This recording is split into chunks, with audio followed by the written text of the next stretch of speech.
नमस्कार विद्यार्थी मित्रांनो, कोविड-19च्या या सद्यस्थितीत आपल्या शाळा बंद असल्या तरी आपले शिक्षण चालूच आहे आणि त्याच अनुषंगाने बृहन्मुंबई महानगरपालिका शिक्षण विभाग व्हर्च्युअल ट्रेनिंग सेंटरच्या माध्यमातून व्हिडिओ थ्रू आपण आज भेटणार आहोत. मी निलिमा कदम, आपली व्हर्च्युअल शिक्षिका. आजचा विषय आपण बघणार आहोत इयत्ता 7वी general science properties of natural resources, नैसर्गिक संसाधनांचे गुणधर्म. Oxygen as to breathe, so trees as to live. बालमित्रांनो, इयत्ता 6वी मध्ये आपण हवेमध्ये कोणकोणते वायू असतात हे शिकलेलो आहोत. थोडंसं आपण आठवूया का? बरोबर आहे. हवेमध्ये ऑक्सिजन, नायट्रोजन, कार्बन डायऑक्साइड, त्याचबरोबर आर्गॉन, झेनॉन, निऑन, क्रिप्टॉन यासारखे निष्क्रिय वायू आणि बाष्प असते. आणि या हवेचे हे घटक आणि त्यांनी तयार होणारं हे आवरण म्हणजेच वातावरण होय. Now air is a mixture of different gases. मग हवेला एकजिन्सी मिश्रण असे का म्हणतात? तर there are two types of mixtures, heterogeneous mixture and homogeneous mixture.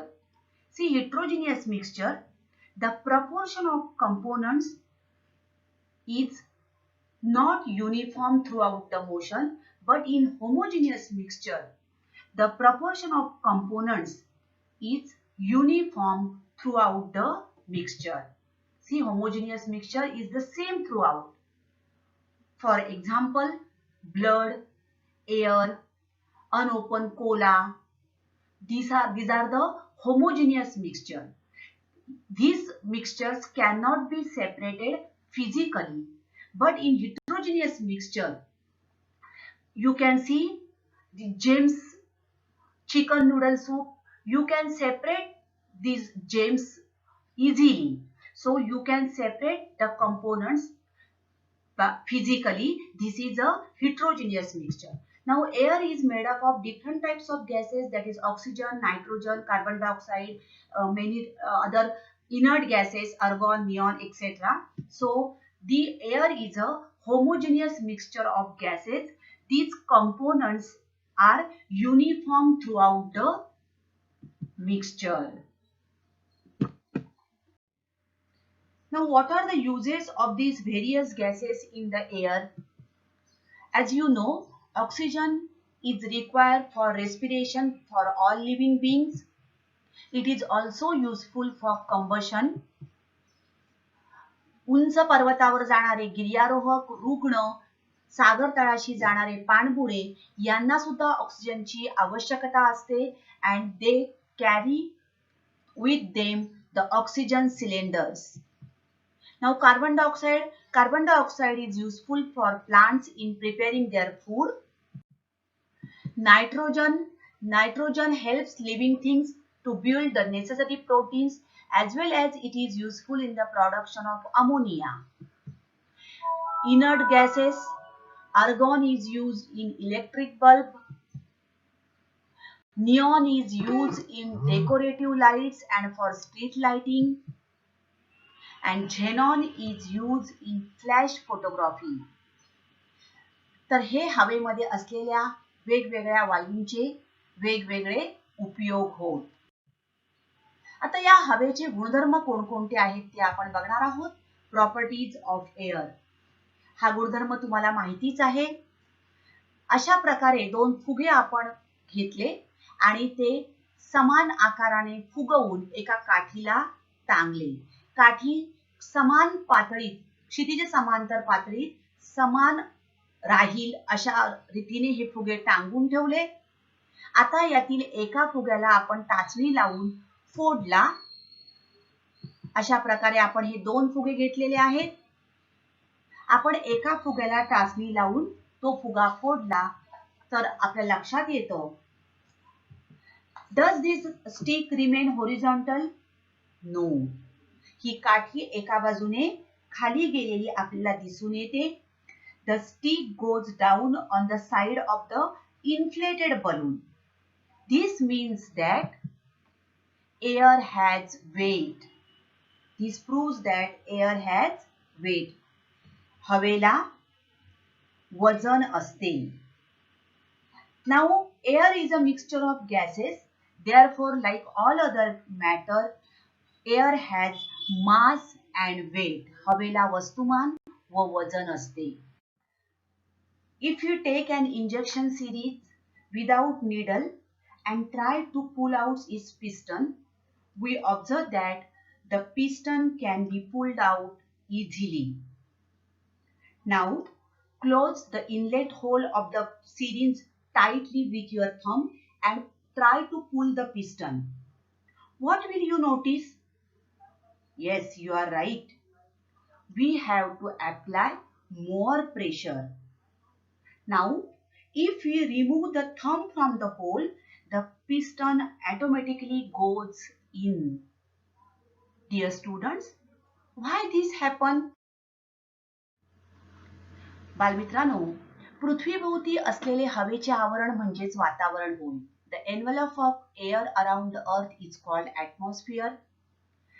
आणि हे वातावरण अनेक वायूंचे बनलेले आहे, आपण बघितलं.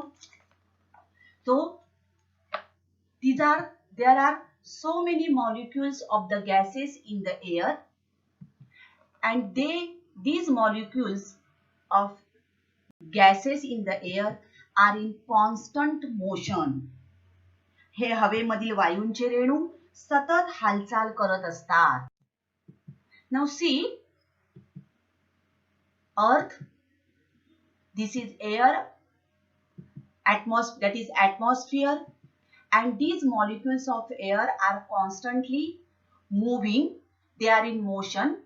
When these molecules strike a body, they create a pressure on that body, and this is the pressure of air, which we call as atmospheric pressure.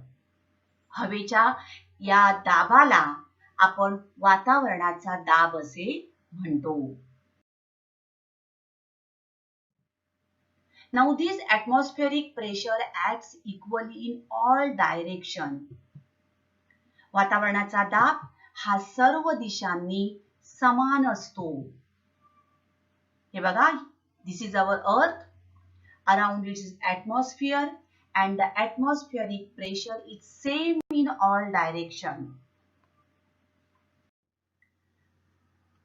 आता आपण सिरिंजने औषध किंवा पाणी या ठिकाणी आत घेण्याचा प्रयत्न करतो आहोत. When the piston is pulled up, the atmospheric pressure, see here, the atmospheric pressure inside the syringe, see here, inside the syringe will decrease.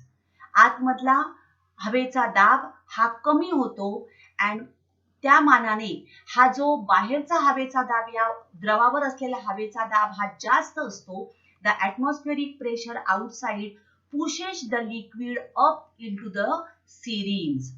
आणि अशा प्रकारे ती सिरिंज औषधाने भरली जाते.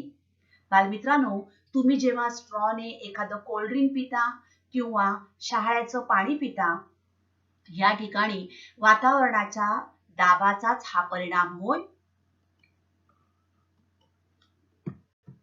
See here, atmospheric pressure is there. When we suck, pressure less than atmospheric pressure is in the straw, and atmospheric pressure on this liquid is more than in the straw, and then the air outside the straw pushes down on the surface of the drink and forces the liquid up through the straw into our mouth. Now, atmospheric pressure at sea level is about 1,01,400 newtons per square meter. सर्वसामान्य स्थितीमध्ये समुद्र सपाटीला वातावरणाचा दाब हा 1,01,400 Newton प्रति चौरस metre इतका असतो, आणि हाच 14.7 lbs per 1 square inch. समुद्र सपाटीपासून जसजसे आपण वर जातो तसा हवेचा दाब कमी कमी होत जातो. As we go higher above the sea level, atmospheric pressure decreases. बघा, समुद्र सपाटीला हायर एअर प्रेशर आहे आणि जसजसं आपण वर जातो हा लोअर एअर प्रेशर, हवेचा दाब कमी होत जातो. आता या हवेच्या दाबाचा अभ्यास करण्यासाठी तुम्ही हा सोपा एक प्रयोग करू शकता. अशा प्रकारे एक पाण्याने भरलेला ग्लास घ्या, त्याच्यावरती पुठ्ठा ठेवा and try to hold this glass upside down. Now what happened? This happens because the air pressure exerted on the card from underneath is greater than the weight of the water inside the glass. बाहेरील वातावरणाचा दाब हा glass मध्ये असलेल्या पाण्याच्या दाबापेक्षा जास्त असल्याने glass आपण जरी उलटा केला तरी ग्लास मधील पाणी खाली पडत नाही. Atmospheric pressure acting in the upward direction balances the downward force of the water acting on the cardboard. बालमित्रांनो, जरूर हा प्रयोग तुम्ही करून बघा आणि वातावरणाचा दाब हा सर्व बाजूनी समान असतो. वातावरणाचा दाब हा कशा प्रकारे कार्य करतो हे तत्व तुम्ही प्रत्यक्ष अनुभवू शकता. वातावरणाचा दाब हा वायू दाबमापकाने मोजला जातो. With the help of barometer we can measure atmospheric pressure. आता बघा हा, वातावरणाचा दाब या पृथ्वीवर आहे हे आपल्याला माहिती आहे. Is there any atmospheric pressure on the moon? No. Dear students, there is no atmosphere on the moon. And the surface of the moon is a vacuum. Therefore, there is no atmospheric pressure on the moon. आणि म्हणूनच आपल्याला जे अंतराळवीर जाताना दिसतात ते आपल्या बरोबर अशा प्रकारे ऑक्सिजनचे सिलेंडर घेऊन जाताना दिसतात. Because there is no atmosphere on the moon and the oxygen is available for breathing becomes less or there is no oxygen and therefore to breathe astronauts carry oxygen cylinders with them. So let's revise. Atmospheric pressure is defined as the pressure exerted by the weight of the air above the surface.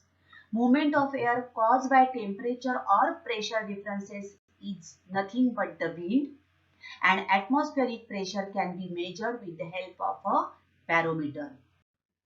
बालमित्रांनो, हे छोटे छोटे प्रयोग आहेत ते तुम्ही जरूर करून बघा आणि त्यातून हवेचे गुणधर्म तुम्ही पडताळून पहा.